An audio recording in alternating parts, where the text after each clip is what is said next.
मुझे लगता है मेरी बहन शैतान की पूजा करती है। ये एक अजीब एहसास है। बचपन में मैं और मेरी बहन बहुत करीब थे। जब पापा हमें छोड़कर चले गए और माँ की लंबी टीबी की बीमारी के बाद मौत हो गई, तब से वही मेरे लिए सब कुछ थी। वो मुझसे कई साल बड़ी थी। असल में हमारा जन्मदिन भी एक ही है। मैं मैकाइला के 14वें जन्मदिन पर पैदा हुआ था। जब पापा गए तब वो 19 साल की थी और जब माँ की मौत हुई तब वो 24 की थी। बेशक उसने मुझे अपने साथ रखा। पापा तो जाने कहाँ गायब थे, इसलिए उसने ही सारी जिम्मेदारी उठाई। मुझे खाना दिया, रहने की जगह दी। एक तरह से वही मेरी नई माँ बन गई थी। बचपन में मुझे उसमें कुछ खास गलत नहीं लगा।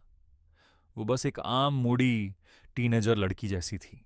लेकिन सब कुछ तब बदल गया जब वो 19 साल की हुई। मुझे नहीं पता कि वजह पापा का अचानक गायब होना था या माँ की बीमारी, लेकिन इतना जरूर पता है कि वो बहुत समय तक खुद में खोई रहने लगी थी। कई बार मैं उसके कमरे में झांक कर उसे देखने जाता था और उसे प्रार्थना करते हुए पाता था। नकली प्रार्थना नहीं, सच वाली। घुटनों के बल बैठी हुई, सिर झुकाए, हाथ जोड़े और बिस्तर के किनारे किसी अजीब भाषा जैसी फुसफुसाहट करते हुए। अगले कुछ सालों में मैंने उसे कई बार रोते देखा, लेकिन उतना नहीं जितना उन पलों में जब मैं उसे ऐसे देख लेता था। और सच कहूं तो उसे दोष भी कौन दे सकता था। हर दिन वो मां को थोड़ा थोड़ा कमजोर होते देख रही थी। हालत तब और खराब हो गई जब मां को हमेशा के लिए अस्पताल में भर्ती होना पड़ा। मैं कायला हर समय उनके पास रहती, उनका हाथ पकड़ती।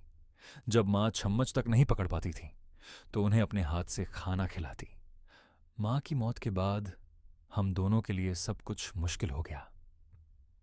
मुझे कभी ऐसा महसूस नहीं हुआ कि मैं सच में चाह गया हूं, बल्कि मुझे लगता था कि मैं उसके लिए बोझ हूं, उसकी जिंदगी पर एक रुकावट। वो इसे छुपाने की कोशिश करती थी, लेकिन मैं महसूस कर सकता था उसके चेहरे की बनावटी शांति। और जब भी मुझे खाना या पानी चाहिए होता, उसकी आंख हल्की सी फड़क उठती थी। उस उम्र में मैं सब कुछ पूरी तरह समझ नहीं पाता था। बस इतना जानता था कि मेरी बहन शायद मुझसे नफरत करती है, लेकिन क्यों, यह समझ नहीं आता था। ये एहसास लगभग 3 साल तक बना रहा। उस दौरान मैकायला ने प्रार्थना करना छोड़ दिया था, बल्कि कई बार मैंने उसे भगवान को गालियां देते सुना। और यकीन मानो, वो सुनकर मेरे भी कान जल उठते थे। हालांकि मैंने उसे एक बार फिर प्रार्थना करते देखा, लेकिन इस बार वो पहले जैसी नहीं थी। ये कुछ और था, ज्यादा डरावना, ज्यादा गहरा। करीब आधी रात का समय था। उसे लगा कि मैं सो चुका हूं, जबकि सच कहूं तो मुझे सो जाना चाहिए था।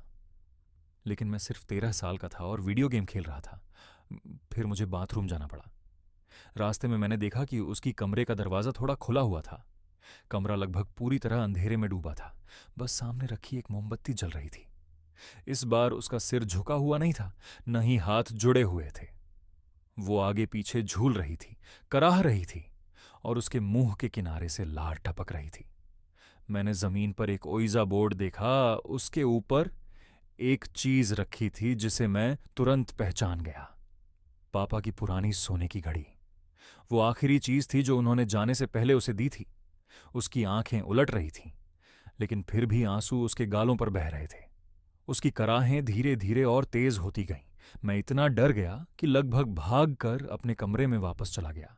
उस रात के बाद वो ज्यादा खुश दिखने लगी, जैसे उसके दिल से कोई बहुत बड़ा बोझ उतर गया हो। और फिर कुछ हफ्तों बाद हमें खबर मिली। देखो, मुझे नहीं पता उस रात मेरी बहन आखिर क्या कर रही थी, लेकिन मुझे इतना जरूर पता है कि पापा की अभी अभी टीबी से लंबी लड़ाई के बाद मौत हुई है। और मैं और मैकायला आज माँ के पसंदीदा पुराने रेस्टोरेंट में जाकर इसका जश्न मनाने वाले हैं।